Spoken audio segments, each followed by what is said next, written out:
L'after est de retour, l'after jusqu'à 23h ce soir avec Jonathan Macardy, avec Alpha Baldé, avec vous au 32-16 et sur le hashtag RMC Live. Je rappelle que sur le compte Twitter de l'after, d'ailleurs, il y a un sondage où on était à 50-50 tout à l'heure sur la qualif de Nice face à l'Ajax. Est-ce que vous y croyez ou pas? C'était très partagé. Vous pouvez évidemment voter sur le compte Twitter de l'after. On va donc parler de Bastia puisque Pierre-Noël Luigi était l'invité de l'intégral foot tout à l'heure. Pierre-Noël Luigi, c'est donc l'un des repreneurs de ceux qui auraient voulu en tout cas reprendre le club et qui ont essayé d'injecter de nouveaux fonds pour sauver Bastia. Ça n'a pas suffi. On rappelle aussi qu'il y avait donc une lettre des présidents corses de Ligue 2 qui s'étaient tous mobilisés pour demander à la Ligue de maintenir Bastia en Ligue 2, quitte à jouer à 21 équipes, car c'est autorisé dans les règlements. 21 ou 22 équipes, c'est prévu au cas où. On va dire que cette demande a été rejetée. Rétrogradation confirmée pour le Sporting. Écoutez, Pierre-Noël Luigi qui évoque deux responsabilités, celle de la DNCG d'une part, mais aussi celle de Géronimi, l'ancien président du Sporting de Bastia. Guéquio, il lit son texte, il joue le rôle de la machine infernale, donc moi, ça me va bien, c'est son rôle. Mais ce qu'il dit, c'est une contre-vérité notoire, parce que Bastia a toujours eu sa place dans l'élite du football, et aujourd'hui, Bastia est triplement sanctionné. On a parlé de finances, mais ça fait 3 saisons que la situation nette comptable de Bastia est négative. Moi, je l'ai appris il y a quelques jours. Et à chaque fois que le président revenait de la DNCG, ça se passe 2 fois par an, il avait beau jeu de nous dire « Mais écoutez, vous ne faites pas confiance. Mais la DNCG m'a approuvé mon plan, là. Ils sont d'accord avec moi sur la trésorerie. C'est du soutien abusif. » On savait très bien que Pierre-Marie est flamboyant. Quand on laisse faire 22 millions de dettes et qu'on est direction nationale du contrôle de gestion, c'est qu'on fait mal son boulot, qu'on est incompétent. Ou alors qu'on a un plan. Voilà, donc la direction précédente qui est mise en cause par Pierre-Noël Luigi, la DNCG qui finalement a malgré tout laissé vivre le club avec ses problèmes financiers. Autre intervention tout à l'heure de Pierre-Noël Luigi, tout simplement la relation qu'a le club de Bastia avec les instances, et il estime que Bastia est tout simplement une victime. Écoutez, nous, la relation qu'on a avec la Ligue et la Fédération, c'est qu'on est complètement infantilisé. On envoie des lettres, on ne nous répond pas. On répond par voie de presse à la radio en disant qu'on est sanctionné parce que c'est bien notre faute et qu'on le méritait bien. Donc on est dans une cour de récréation où les maîtres d'école sont des gens un peu pervers et qui nous tapent sur les doigts et on n'a aucune date. Voilà, ça c'était la petite pique pour les instances. Et puis surtout, c'est l'avenir de Bastia dont a parlé Pierre-Noël Luigi. On va l'écouter une dernière fois avant de donner la parole à Fred, supporter de Bastia, et on va vous entendre aussi Alpha et Jonathan. C'est l'avenir de Bastia. Que va devenir Bastia qui se retrouve maintenant, qui a été en Ligue 1, en Ligue 2 et qui est maintenant en National 1? Hier, Bastia était en Ligue 1. Aujourd'hui, Bastia a disparu. C'est-à-dire qu'il n'y a pas de plan possible pour récupérer Bastia en National, encore moins en Ligue 2 maintenant. Bastia a disparu. C'est terminé. Il est déjà enterré avant d'être complètement mort. Notre projet, il était viable en Ligue 2 parce qu'il y a des droits télé de 9 millions qui sont reversés. On reprenait l'essentiel des salariés. On s'arrangeait pour reconnaître toutes les dettes qu'on étalait correctement. Et puis on jouait en Ligue 2 et on remontait un club avec une direction tout à fait différente et avec un discours de transparence tenu aux supporters. Et quand on ne tient pas un discours de vérité, on a un problème dans les stades et ailleurs.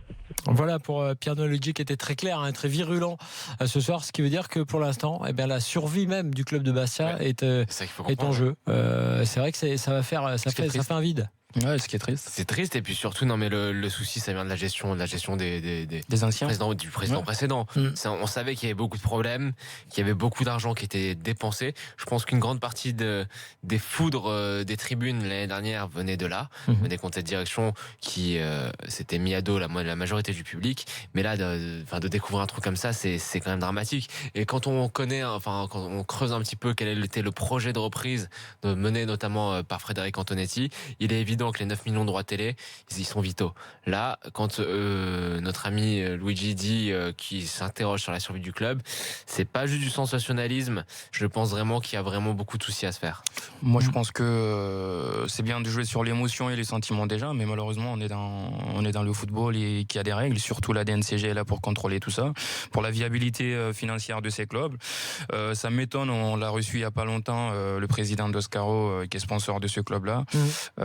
moi, ça m'étonne vraiment que le sponsor ne soit au courant, comme il a dit, que récemment, des problèmes financiers qui se. Non, ils le se savaient, ils étaient au courant des problèmes financiers. Je pense que ce dont il n'était pas au courant, c'était de l'ampleur de la mauvaise gestion. Bah, justement, si vous n'êtes pas au courant de l'ampleur de cette mauvaise gestion et des problèmes financiers, c'est que c'est trop tard, quoi. C'est trop tard pour sauver ce club, malheureusement. Et je pense que cette région a besoin de ce club-là qui, Furiani, enfin, qu'on l'aime ou pas, c'était quand même un théâtre de spectacle et il y a beaucoup de choses qui s'y passaient. C'est dommage, mais on ne peut pas s'arrêter au coup sentimental ou à l'émotion. Ça n'a pas été respecté et les règles sont là pour être respectées, malheureusement. Fred est avec nous, supporter de Bastia. Salut Fred. Salut, bonsoir à tous. Alors c'est un coup de massue auquel on s'attendait malheureusement pour Bastia. Quelle est ta réaction et surtout quand tu entends les propos de Pierre-Noël Luigi, est-ce que tu n'as pas la sensation qu'il y a un vrai gâchis? Bah ça c'est évident qu'il y a un gros gâchis. Par contre, la première chose qui me vient à l'esprit, c'est qu'il y a un 2 poids 2 mesures comme d'habitude dans le football français et en France plus généralement. C'est que selon que vous soyez puissant ou misérable, on vous traite pas de la même façon. Donc on va certainement mettre un terme à plus de 110 ans de la vie d'un club pour 20 millions d'euros de dette. Et pendant ce temps, en face, on a le premier club de France, pour ne pas le citer, parce que tout le monde saura de qui on parle, qui se joue des lois du fair play financier. Bon, ça n'a rien à voir, Fred. Va sur notre terrain parce que là, tu vas dire des bêtises. On va pas relancer le débat. Tu sais pas, si tu connais pas le dossier, en détail, va pas là-dessus. Je connais pas le dossier, mais en tout cas, ce qui se dit, c'est que le montage financier. Oui, mais entre ce qui se dit et la réalité, il y a deux choses totalement différentes. Parle de ton club. Restons sur Bastia. Parce que même s'il y a que 20 millions, comme tu dis, c'est beaucoup et c'est récurrent, surtout dans la gestion bastiaise. C'est ça, c'est surtout ce qui a le problème. Quand on sait que Bastia, quand même, ça fait, je crois ils ont 31 saisons de Ligue 1 derrière eux. Je pense que c'est pas le premier club à avoir des dettes pour ce montant-là. Il y en a eu certainement d'autres et plus élevés et qui ont été maintenus en Ligue 1. Bon, après, il y a le côté sportif où ils ont été relégués cette année sportivement. Ça, je pense que. Il n'y a rien à contester là-dessus. Les dirigeants ont leur part de responsabilité avec tous les événements qu'il y a eu, les problèmes de sécurité, les échauffourées entre joueurs, entre dirigeants, Donc, plus que des échauffourées, des bêtises limites. Dans certains matchs, on se rappelle de ce match face à Lyon, qui pour moi c'était un comportement mais minable, quoi. Et ça peut pas aider ton image. Et ça peut pas aider. Ça peut pas t'aider quand tu vas plaider ta cause pour essayer de rester dans une division qui t'arrange. On est d'accord que ça ne devrait pas intervenir dans ces deux choses différentes. C'est pas une image qu'on doit montrer déjà à la télévision, parce qu'il faut savoir qu'il y a des jeunes, de très jeunes qui regardent les images et qui peuvent être influencés. Oui, bon, ensuite le club est là aujourd'hui, je pense aussi par la faute des dirigeants du club. Qui n'ont pas su prendre en charge toute cette situation et aujourd'hui on va le payer, mais on va le payer très cher. Fred, moi je suis d'accord avec. Alors déjà quand vous dites, là c'est un truc, ça, je vais rebondir là-dessus, c'est un peu hors sujet, mais à chaque fois ça me fait bondir quand on dit les jeunes regardent le foot, c'est important. Non, c'est pas important. Si dans le pays on en est au point où des joueurs de foot doivent servir d'exemple et de modèle éducatif à des jeunes, c'est que nos systèmes éducatifs est vraiment. Ça c'est une chose. Je trouve ça quand même contre-exemple alors. Non, exactement. Je suis tout à fait d'accord avec Fred. C'est pas que les footeux doivent servir d'exemple, mais c'est que quand tu passes, quand tu donnes un spectacle, tu dois éviter quand même de donner un contre-exemple, effectivement, à tout le monde, pas qu'aux jeunes, à tous les gens qui jouent au foot. Tu vois ça, tu te dis ton directeur de la sécurité qui l'encadrement de l'événement doit être géré, mais les footballeurs ne doivent pas servir de modèle. Mais bon, c'est un autre débat. On ne demande pas aux joueurs d'être exemplaires dans leur vie privée. Exactement, ça on s'en fout. Mais quand tu es sur le terrain et que tu es filmé et que tu es vu par des millions de personnes et que les mômes qui sont dans le centre de formation et que les parents qui les amènent, des enfants. Excuse-moi. Que de se comporter. En fait, je suis d'accord. Mais les enfants, ça n'a rien à voir. Mais si tu vois que l'encadrement de ton club, que ce soit des enfants, des adultes qui voient que l'encadrement de ton club est pas capable de gérer un spectacle. Je suis d'accord. Que ce soit des enfants ou des adultes. Si on doit servir des clubs de foot pour servir de modèle éducatif, parce qu'on est bien. Mais bon, c'est un autre sujet. En revanche, là où je suis d'accord avec Frédéric, c'est que le souci, vraiment, c'est que Bastia a vécu avec ses dettes auparavant et n'a pas été sanctionné par la DNCG. Je crois avoir vu qu'il y a 2 ans, le trou était encore plus important que cette année. La DNCG a autorisé Bastia à continuer sous quelques garanties, mais j'ai vraiment l'impression que cette année, on est en train d'essayer d'un peu faire payer le Sporting pour ce qui s'est passé en dehors du terrain. Et je trouve d'accord. que c'est quand même un petit peu hypocrite dans la mesure où tu vois on se cache derrière cette règle de la dette, d'un niveau de dette à pas dépasser pour lequel on a déjà donné des dérogations auparavant. Donc tu peux pas autoriser une année quelque chose et l'année d'après quand ça t'arrange pas l'interdire. Et là c'est pour ça où je te rejoins, c'est vraiment à deux vitesses. Pour moi c'est une occasion inespérée pour si ce n'est les instances du football, je sais pas, les décideurs, d'anéantir tous les problèmes que peut poser le SC Bastia à l'heure actuelle, parce qu'il faut bien reconnaître qu'il en crée plus il crée plus d'inconvénients que d'avantages pour tout le football français en ce moment. Mais il faut pas non plus oublier la responsabilité des dirigeants du club qui ont pas su faire le ménage là où il fallait le faire, parce que dans les supporters il y a des fous partout, il y en a dans tous les clubs de supporters. Mais ça fait beaucoup quand même de choses. Si on prend pas les choses en main, ça fait beaucoup de choses qu'on peut mettre au débit, on va dire, quand même, de la direction précédente. Et Fred, ce que dit Jonathan, c'est très important. Il y a deux choses. Une première chose, si on te fait un sursis et qu'on accepte malgré ton trou financier il y a quelques années et qu'on voit que ça se répète des années plus tard, je vois pas de raison qu'on continue à l'accepter. Parce qu'on l'accepte à d'autres clubs. Non, c'est pas une question de qu'on l'accepte à d'autres clubs, c'est que tu te comportes mal. C'est tout. Après, il y a une question de la chasse au résultat. On veut investir de l'argent moi, je peux pas comprendre. pour faire venir des joueurs avec un meilleur niveau pour assurer sa place en Ligue 1, etc. Donc on va toujours vers c'est la fuite en avant. On veut toujours avoir des joueurs plus performants, donc plus chers, qui vont faire déséquilibrer le budget et on s'arrête jamais. Attends, Fred, le budget il a été rééquilibré, il me semble, l'année dernière lors de l'avant-dernier passage. Le budget avait été rééquilibré. Enfin, c'est pas comme si ça s'était empiré d'année. Ça avait été de mal en pis d'année en année. Ça s'est amélioré. Si, ça s'est amélioré par rapport à il y a 3 ans où là vraiment pour le coup ils étaient vraiment dans le rouge.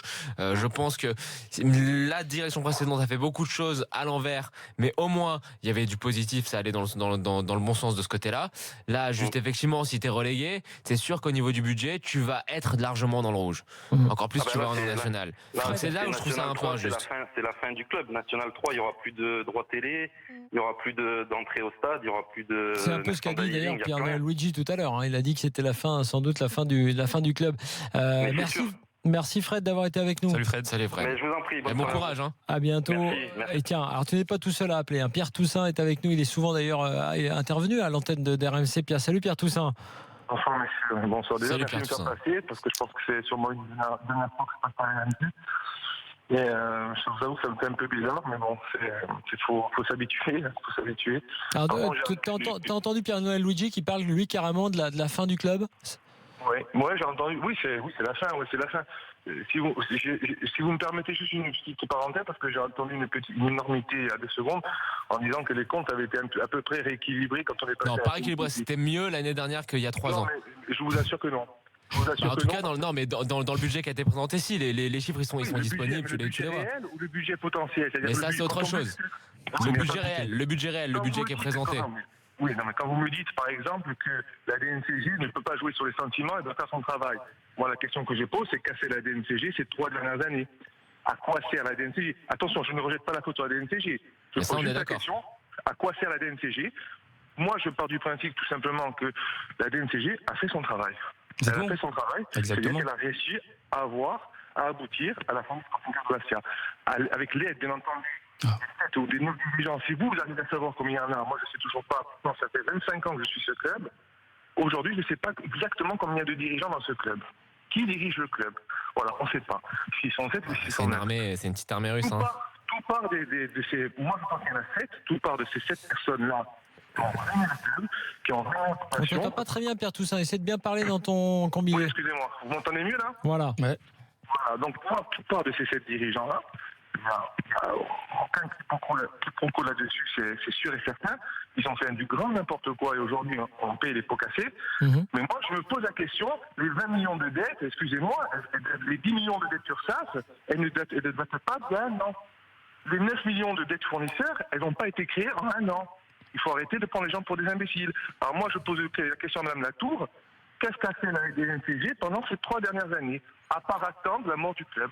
C'est un peu d'ailleurs exactement, mais on se rejoint. C'est un peu ce que dit Pierre-Noël Luigi aussi. Il s'en prend à la fois. Monsieur Luigi, moi je suis d'accord avec lui.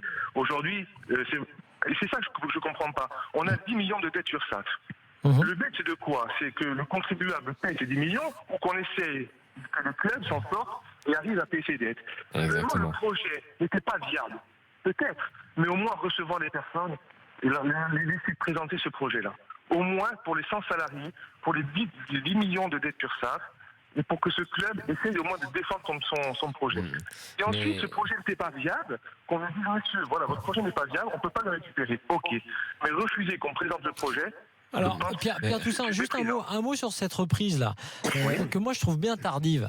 C'est-à-dire que, évidemment, je ne vais pas reprocher. Tardive de quoi? Non, mais pourquoi, par exemple, à n'importe quel autre moment de la saison, notamment quand il y a eu ces problèmes avec les supporters, et on savait qu'il y avait un divorce, notamment avec les supporters, entre les supporters et les dirigeants.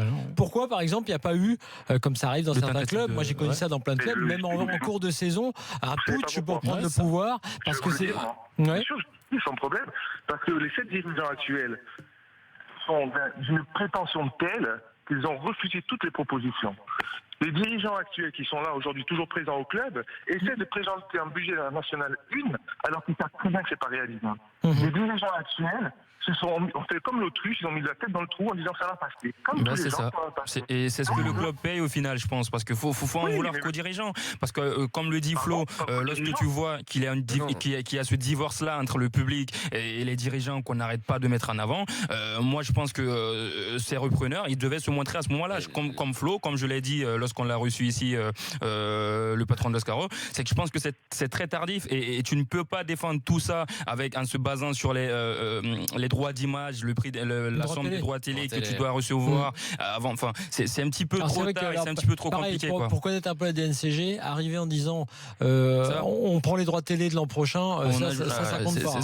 Ça c'est mort. Le problème en fait. Oui, mais attendez, le Comité national olympique aurait pu faire également son travail et dire à ce moment-là si le projet était viable, au moins le recevoir, nous présenter et à ce moment-là dire oui ou non.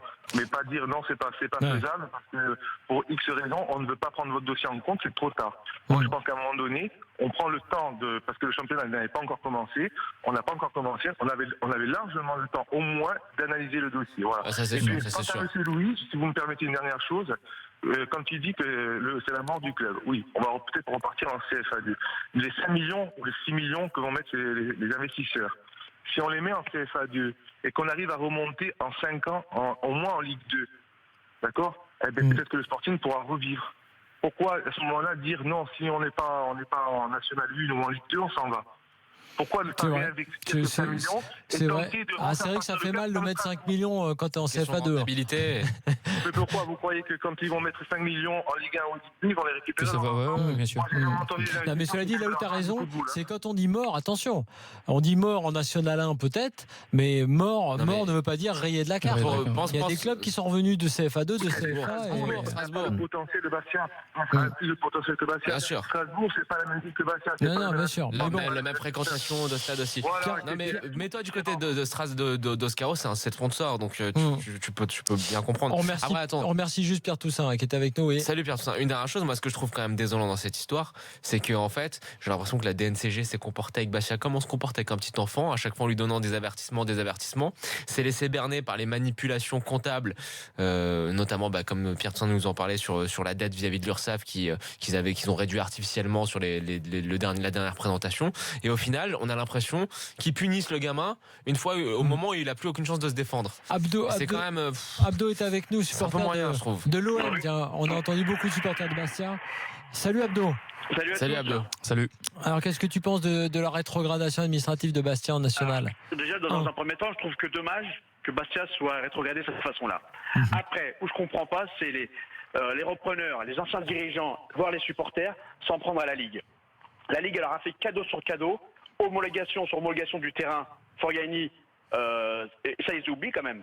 On se demande comment un stade comme ça a pu rester tant d'années en Ligue 1, avec toute l'insécurité, les conditions, enfin bref, ils leur ont fait un cadeau. En plus de la gestion, ils leur ont fait des cadeaux, ils ont eu des budgets déficitaires, ils leur ont fait des cadeaux, avec tous les problèmes qu'ils ont eus, et ils viennent se plaindre de la Ligue. Après, la victimisation, il faut arrêter à un moment donné. Ils payent plein pot toutes les conneries qu'ils ont faites, des dirigeants jusqu'aux supporters. Exactement d'accord avec toi. C'est ce que je disais. Moi, je comprends pas que ceux qui donnent du financement public, que ce soit la région ou autre, n'aient pas mis le nez dans le compte du club. En plus. Mmh. À un moment donné, il faut arrêter. Très bien. Vous avez parlé de Lyon, les débordements qu'il y a eu à Lyon. Il n'y a pas eu que Lyon. Il y a eu Marseille, il y a eu Paris. N'oubliez pas ce qu'ils ont fait à Lucas. À Lucas. Mais, et j'en saute des murs et des... Hein, et pour un moment donné, il faut sévir. C'est comme ça. C'est ça, faut sévir. Je suis complètement d'accord avec toi. Aujourd'hui, oui, il fallait le faire avant. Sauf qu'aujourd'hui, tu accumules. C'est moche du point de vue du timing de le oui, faire sauf après qu'aujourd'hui, sauf qu'aujourd'hui, tu accumules à un moment donné. On peut pas se plaindre également qu'on nous laisse une dernière chance. Sauf que là, t'as la goutte d'eau qui fait déborder le vase. On ne peut plus te pardonner. Aujourd'hui, c'est tout. Je pense qu'il aurait fallu sévir tout de suite. Parce qu'après, ça crée ce sentiment d'injustice. Je suis pas d'accord pour la sévérité dans l'immédiat. Je suis d'accord pour laisser une chance. Et quand ça ne va pas, faut sévir après. On remercie Abdo qui était avec nous et effectivement qui traduit aussi le sentiment. Il y a beaucoup de ce sentiment-là, beaucoup de gens qui disent Bastia, ça suffit, jamais ils ont réussi à s'en sortir, ni sur la sécurité, ni sur les finances. À un moment donné, c'est compliqué.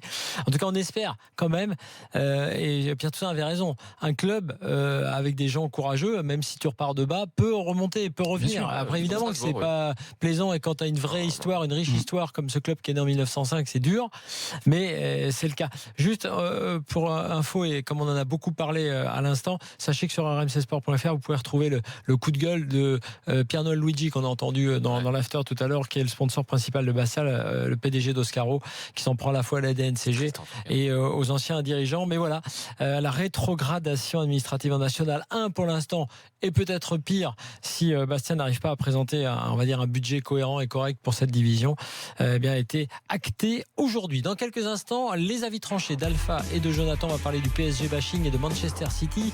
Plus je m'en fous pas, plus le quiz. On est ensemble jusqu'à 23h.